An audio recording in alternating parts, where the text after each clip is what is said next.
Hi, Julie. Welcome to the podcast. Hi there. How are you, Brian? I'm doing well. So is there a specific style of food that you like to cook, or do you cook and bake and just kind of do it all? So I would say I'm like a new cook. The pandemic sort Yeah. of, I was looking for something to do, and so I've really gotten into cast iron cooking. Oh, cool. And what's cool about cast iron cooking is that it's really any type of food. Like it's amazing what you can do in a cast iron pan. Yeah. So that's kind of my thing right now is just figuring out all these great foods that I love, but how to do them with a cast iron twist. And I think I've gotten pretty good. The problem is once you get good at something, then your family expects you to keep doing it. That's right. Yeah. Yeah. Um, Tuesday's cast iron pan night. yeah, exactly. So, but it's cool because you can bake, you can, Yeah. sear, right? Like there's so many things that you could do, and for some Yeah. reason, it does just seem to taste better. So I don't know that much about cast iron cooking, but I know a lot of it's about seasoning the pan, and there's a couple camps. One is clean it like you would normal pans, and one is you don't really scrub it and clean it out with soap like you would a traditional pan. Yeah. Where do you fall in that? I fall into try super hard to never use soap. Having said that, not super comfortable sometimes with what gets stuck to the pan. Yeah. So Yeah. I've been known. Now I will say there is some special cast iron soap Oh, that you can purchase, so that ideally, at least it's marketed that it's not as harsh, right? So yeah, because that is kind of the key. It's that whole, the sort of the history of what's been cooked in that pan. yeah. I grew up in Tahoe, but when I was very, very young, we lived in Connecticut. And there was this place called Remy's Meatball Grinders, which was a sandwich shop, which was at the pretty much the basement of like UConn, University of Connecticut.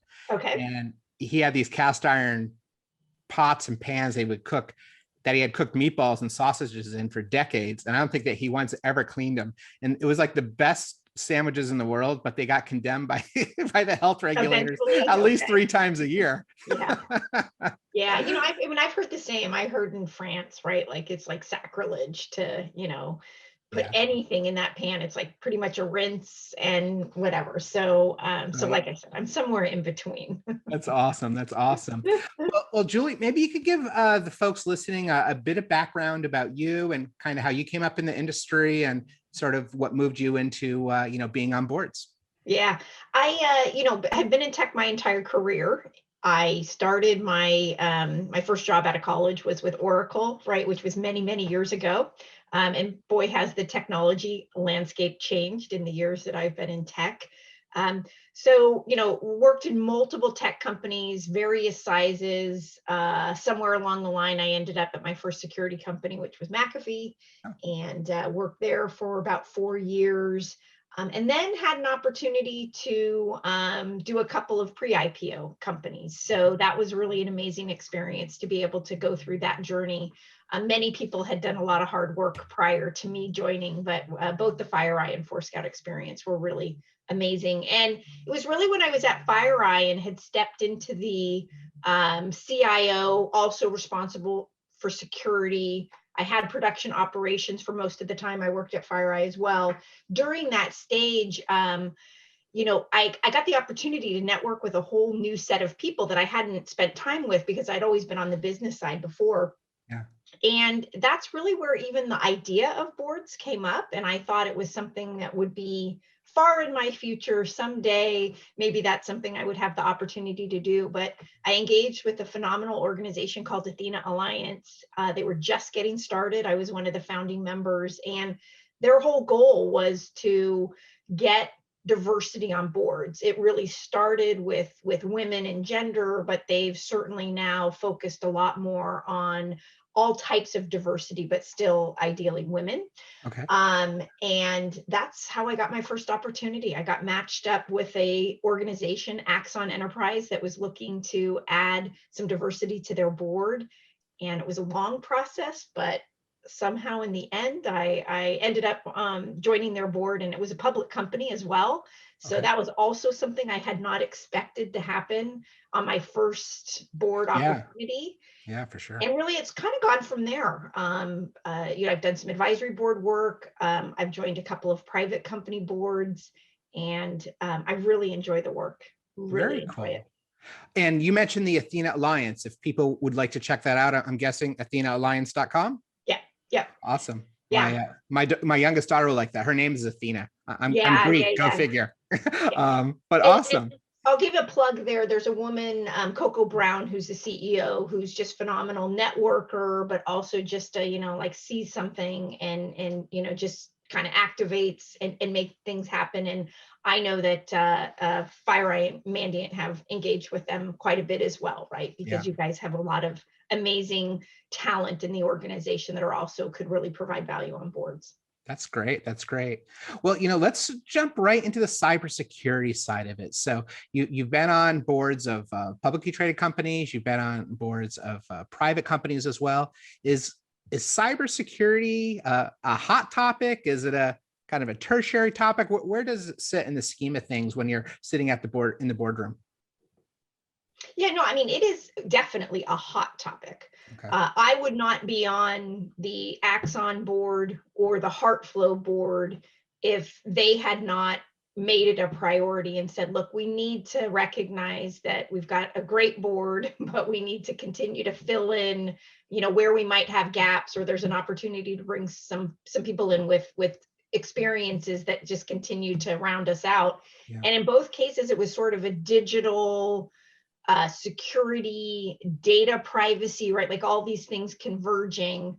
And if you look at what both organizations do, right, with cloud being a critical component of the overall offering and services that they provide, that is just critically important to make sure that they understand what their risk posture is, what the threats are, and making sure that they're doing everything they can to address those, and to have somebody on the board that can ask the right questions. And as I heard from somebody the other day, which I thought was really well said, it's not just asking the right questions, it's knowing what the answers should look like, and also knowing that there won't be answers for every single thing, right? That these are all journeys and it's constantly changing. There's a lot of wisdom behind that statement. That's somebody that's been there, done it. Do you notice any kind of dichotomy between the companies that you sit on that are publicly traded and the ones that aren't? Yeah, I mean, the public company board, Axon, is clearly, there's much more rigor around sort of governance committees, and they have really taken security, data privacy, and scale, sort of like digital scale. They've taken that as a critical enterprise risk and have a committee focused on that. Okay. HeartFlow, it's we're working through building out that more formal board, and so everybody's kind of involved and engaged across all the different important things that they need to be focused on. So I think as companies evolve, they start to put more and more focus in some of these areas, but they also recognize, look, boards need to be strategic and board meetings need to be focused on strategy. So how do you have the right committees and focus in these other areas that then report out to the board, so that they're getting the attention that they need, but that there's also the ability to focus on, so many things are important to an organization, right? In terms of how they're heading and what they need to do over the next 1 year, 2 year, 3 years. So it's having that balance of allowing a committee to go focus in some of those areas, but make sure the entire board is briefed, that there's a quarterly update, there's an annual focus on that as a topic in the board meetings. There's it's because you want to go deep. Like, I mean, I like to spend time, right? And I don't want to feel like we're shortchanging those conversations. So I see it best covered from a committee perspective that then has a responsibility to the rest of the board. Yeah, that's a good point, actually. In the boardroom, there's that strategic long-term vision. You're thinking out many quarters, in some cases even years. What are sort of the nuts and bolts of the cybersecurity responsibilities then of a board member, especially somebody like you that comes into a board with a vast amount of cybersecurity experience, where perhaps, and most likely, most don't have that. So what are some of your core responsibilities as you're part of that board team? Yeah, I mean, it's certainly about, you're fiduciary responsibility to those, shareholders, right, that you are managing risk or helping the organization to manage risk, and that you really are looking across all risk vectors. So, I usually, and some people don't love this, but it really is about sort of zeroing in on what's most critical, what's most important, and have we built the right security program around those things, knowing that you can never have, every single thing covered, but have you covered the most important things? Yeah. So it's really about making sure that you're managing that risk in the context of all the other risks that the company has. Now, I mean, clearly there's a responsibility, because if we are not doing our due diligence, if we're not spending the appropriate amount of time, if we're not asking the right questions and getting answers that make us comfortable, then, clearly, the risk to the company reputationally, financially, all those kind of things, right? That can come back as a real liability if the board Yeah. was not doing their paying attention. Yeah. Now, I also will say different industries are different, right? Yep. So, certainly in highly regulated, you're going to have, a lot more responsibility around what needs to be disclosed. But what I love is I see more and more companies are saying, I don't really care whether I have to disclose it. I'm going to tell people what's going on, because it's better to be in front of these things than behind them. Yeah. And so I think more and more, particularly in the US, I would say that companies are recognizing that it's best to just, get it out there and then be very clear about what your plans are to, address it. Yeah. And really what they can learn from it as well. Yeah. I've had the honor to speak to a few people now that I've sat on boards, and you're right. There's definitely tangible differences between, say, oil and gas, financial services, healthcare, these types of disparate groups. But one that makes sense, but I didn't intuitively think about, were people that are sort of meshed into the supply chain of maybe multiple verticals, and the criticality of that as it applies to, maybe defense and aerospace and transportation and everything else. Is like, if something happens there, and the board, sort of the weight on the cybersecurity perspective for the board in that situation can sometimes be elevated as well. Sure. And I mean, I would never want to suggest that, hey, every organization doesn't need to be thinking and concerned about these things, but there's certainly some, right, where I think it takes on an elevated level, as you say, of, hey, this is, it's like sort of, we start getting into the life and death type, sort of things, as opposed to just the, stealing of IP or those types of things. Yeah. So you mentioned some of the committees earlier, and of course there's compensation committees and audit committees and merger and acquisition committees and committees for committees. Is that primarily where a board member has ability to flex their muscle a little bit, or maybe influence in terms of the stick versus the carrot when they want to affect change? Is it through those committees, or is it more direct? I think it can be both. My experience, and this is somebody else's quote, not mine, but that I absolutely just completely resonated with me when they said it. They said, if you've been on one board, you've been on one board, because every board is different, right? And I've noticed that from being on a management team reporting out to a board. They all have their, sort of unique, kind of dynamics or focus. But I think that if you think about how you engage with them, sometimes, you're engaging through the committee, but often they'll come, the management team will come to the board and say, hey, look, we're kicking off an initiative around, digital transformation, or we're really looking, hey, we're a business model transformation, whatever these things are. And if somebody on the board has that kind of experience, you might end up getting more involved, again, from a, hey, how can I help perspective, not from a how can I tell you what to do perspective. Sure. And, I think that each company is a little different in terms of how they pull the board in to help with other big initiatives that wouldn't necessarily be committee related, right? I mean, if somebody's doing an overhaul of, all their systems, as an example, if there's somebody on the board that can provide, hey, lessons learned, have you considered, I know some great partners, let's do a monthly check-in. I think that happens in a lot of companies, as well as, hey, through committee. Now, I will also say, and again, I'm not some seasoned board member, right?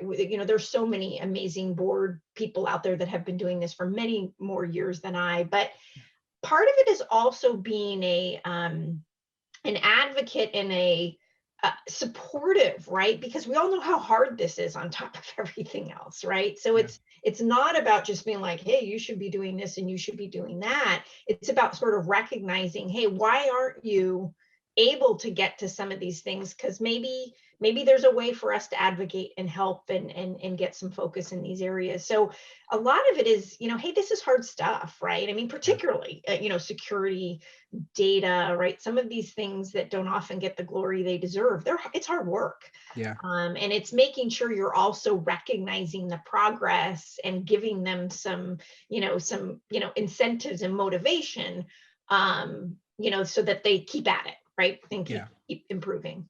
So you've been on both sides. You've been an executive leadership role within these companies. Then you've been on the boards of these companies as well. Is there a formula that you find works best when discussing how the cybersecurity leadership team, the CISO, et cetera, interacts with the board? Is it daily? Is it weekly, yearly, ad hoc? What's the right balance or formula there, at least that you've seen? And I know everyone's different, but what have you seen maybe work or not work?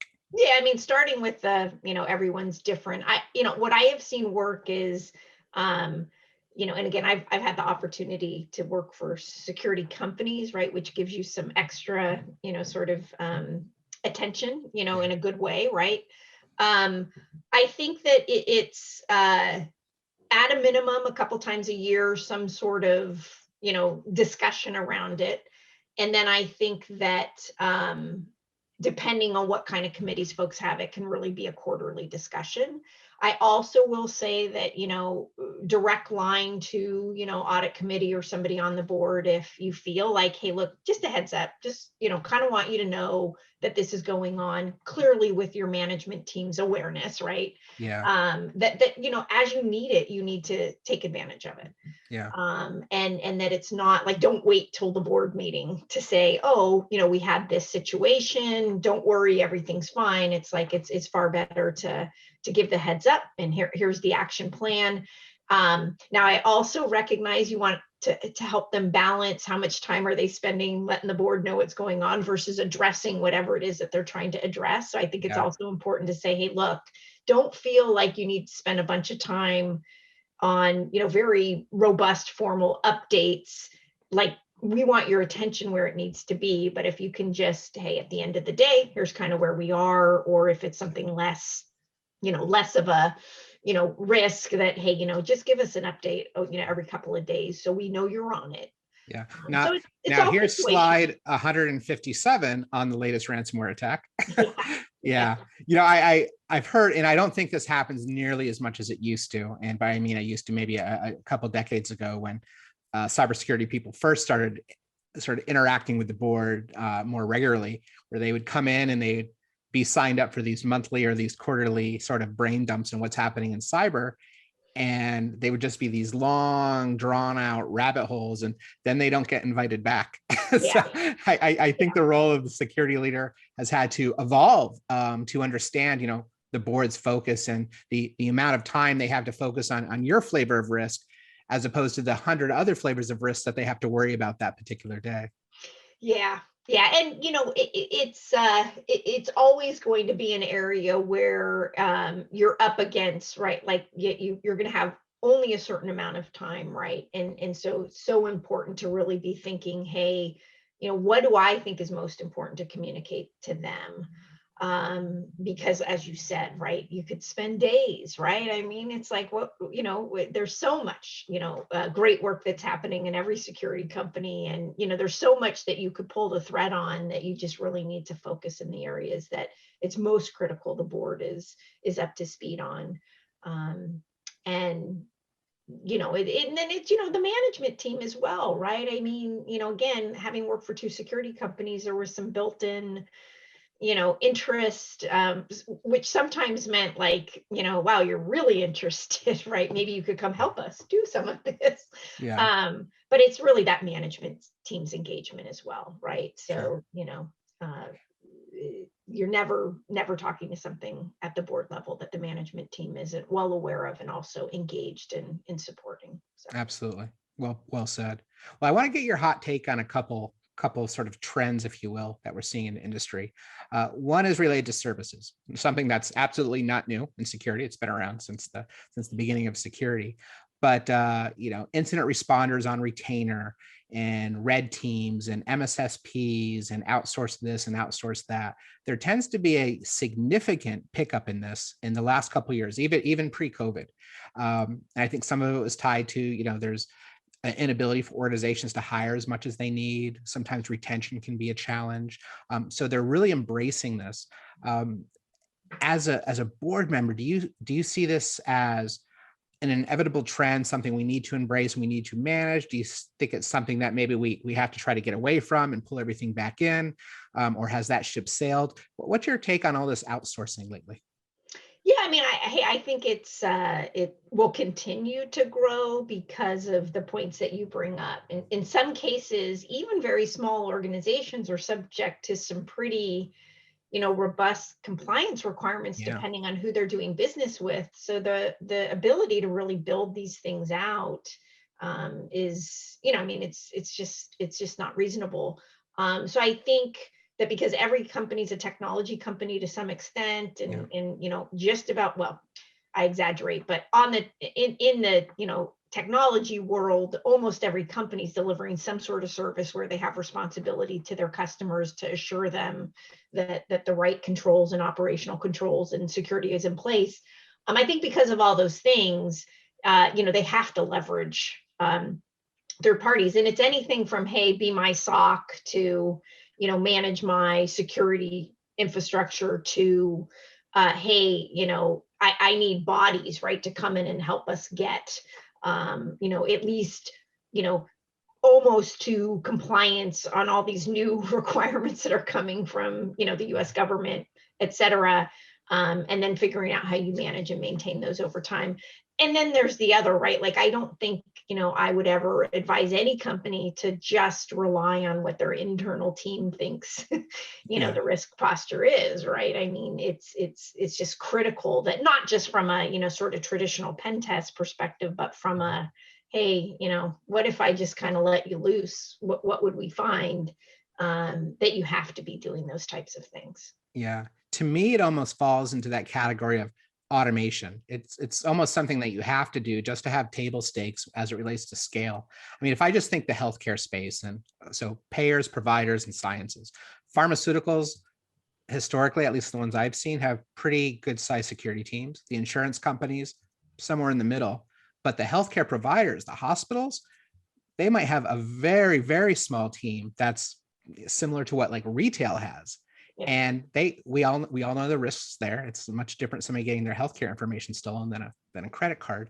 How could they possibly even fathom trying to scale? And today, everything is digitized, right? And still try to do what their mission is, which is providing, effective patient services and things like that. Well, I mean, and couple that with the fact that now everything in a healthcare environment is connected in some way. Yeah. And has a very human impact, right? I mean, there's a whole, sort of other level of, it's not just, hey, do you have enough people, but it's like the vast amount of, devices or whatever you want to call them that they need to be, aware of as a starting point, and then also like confident that, hey, do I know enough about it that I can make sure that the chance of there being some sort of somebody taking advantage of a vulnerability or something like that I've got, the ability to quickly act. Yeah.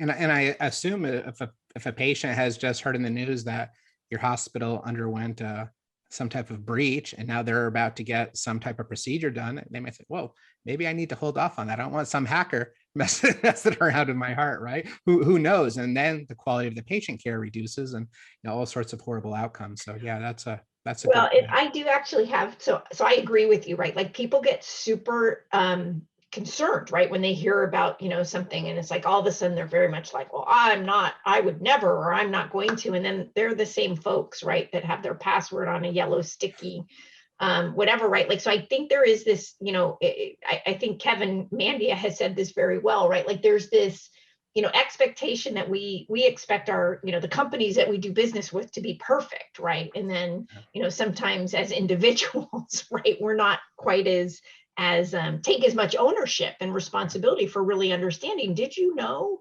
what data was going where? We seem to be quite, hey, because there's the convenience, right? But then we don't always think about, hey, well, what's really going on with that information that I'm, Well, in the other area I'm seeing this is, are we getting value out of our investments? And I was talking to one board member, and they said that one of the most powerful committees of any publicly traded company now is the audit committee. And the audit committee has, and this is just their personal perspective, has stopped asking the security team, do we have controls in place to mitigate risk? Because the answer is always the same. Of course we do, but we need more money.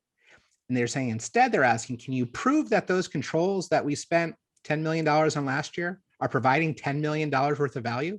And can you prove that this other $5 million that you just asked for isn't something that could be provided by something we've already bought? So there's much more onus, it seems, now on sort of the board to ensure, and certainly the audit committee to ensure that the spending is actually deriving value, and it's just not throwing new shiny things at the latest attack.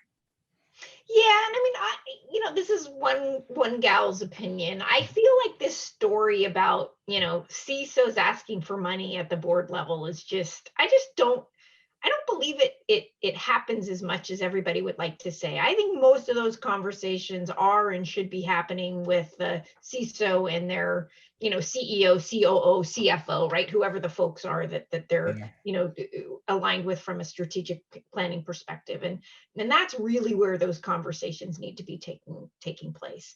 And I do agree that, hey, the more you can show the progress and where you're actually mitigating risks, through those investments is really important. At the same time, I think more and more boards understand that, yeah, you can put all the infrastructure and technology controls in the world in place, but you've got a human operating system that is a huge threat vector. Yeah.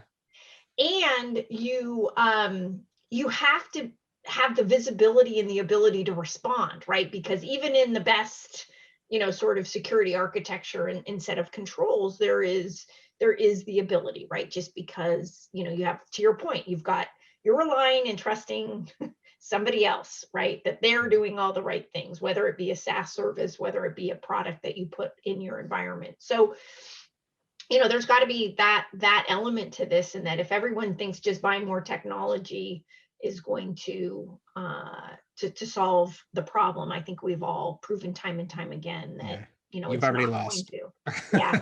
So and again, I am sure that there are some CISOs struggling, right, to get the advocates that they need to say, hey, look, we need to do some of these things. Yeah. I also say, I've had the ability to, in both companies where I had some responsibility for security, also had the ability to leverage our own tools and technologies, right? Which was fantastic, right? Sure. So, I didn't have the same challenge where it's like, oh, I need to buy, an endpoint product, right? Because just go downstairs and grab one. I had to pay some COGS or something, right? But, but so that's the other piece of this too, is I had that advantage, right, of being able to not just use our own technology to be able to say how good it is, but also, I wasn't writing a check per se. Yeah.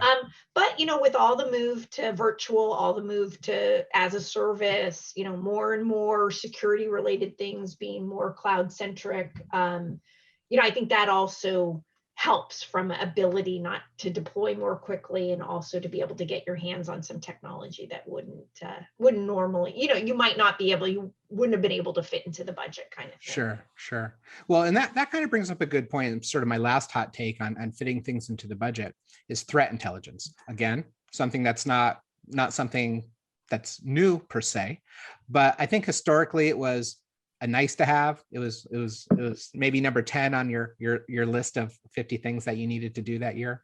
But now there's this movement towards what I've heard called intelligence led, which is, let's take all these IOCs and TTPs and all this great threat intelligence data that we're getting from one or many providers, and let's use it to test and validate our endpoint and our network and our cloud security controls, and to see what would happen if these were inside our network, and how would we respond, and can they move laterally and exfiltrate, and all these other, grandiose things, instead of as a reactionary approach to security, using it for forensics. People seem to be using threat intelligence now sort of on the tip of the spear, on the front end. And to me, intuitively, that really makes a lot of sense. But I'm just wondering, is that something that you're seeing, again, as a board member, of threat intelligence maybe carrying a little bit more might in the cybersecurity conversation? I mean, I think it absolutely does. I think, one of the challenges, and this is more me responding not as a board member, but as somebody that's been in this space for a while, is everybody's talking about providing you intelligence. And it's really, how do you weed through what intelligence really means to you? And more importantly, building out the capability to do that proactive work around that intelligence. I mean, so many companies are just not sophisticated enough to be able to take advantage of all of that amazing information. Right. And so that's the one piece where it's this, look, nobody's going to say intelligence, context, all those things isn't super important. And no one's going to say they don't want to be more proactive about these things, because everyone does. It's just the reality of, hey, is it situational? Something happened. Now I need all this data to be able to do something. And I think more and more, it's like, can you build out enough sophistication in your organization to be able to really get that proactive, intelligence-led, set of processes or programs in place? And again, there's just not enough amazing people out there. Yeah. There's a lot of amazing people, but there's certainly not enough, right, for most organizations to be able to do that. And again, the biggest organizations are doing it, right, because they've had to do it around fraud. They've had to do it around a whole bunch of things already. And so they understand that kind of scale. Yeah. Most companies, I think would need some help, right, to really get there. To your point earlier, there's not a ton of value. It's like, hey, what do I do with this? Like, I'm going to pay money. Yeah. And then what do I do with this? And making sure that you have the ability to really get that leverage. Yeah, as you were talking through that, I kind of connected it to your point earlier about services and MSSPs and manage this and manage that. To me, it seems like a perfect combination, because it's a vast amount of data that's changing every second. Yeah. So just prudence dictates that's the way to leverage it. Well, thank you for that. Well, the last thing I'd like to ask you is, what sort of advice do you have for people that are on boards or maybe looking to join boards in terms of, some cybersecurity things to keep in mind? Well, I wouldn't tie it just to cybersecurity. So if you're interested in that sort of eventual career path or whatever, it's making sure that you can really articulate kind of the value and the superpower that you would bring around security data, whatever your sort of areas are. But I also think it helps to be able to show that you've got some broader experiences to bring to the table, right? Because, the luxury of having somebody just focused on, security, in big organizations, maybe that'll happen because they've got bigger boards, but in smaller organizations, they're looking for somebody that can say, hey, I can help you in these areas, but I've also got experience, running part of a business, or, so I think it's really looking at what are your superpowers, but also more broadly, how can you help an organization for where they are and where they're trying to get to? Because, some of the exciting things that have happened with, FireEye over the years, and looking at how the organization has grown, those are all experiences that really help a company that's also on a similar journey. Yeah. So making sure you zero in on very specifically what you can bring to the table, but recognizing that what they're also looking for is people with great operational experiences that will help them. Very well said. Very well said. Well, Julie, thanks so much for taking some time out of your day. Really appreciate it. And My pleasure. I love this. All right. Great. We'll talk to you soon. Take care.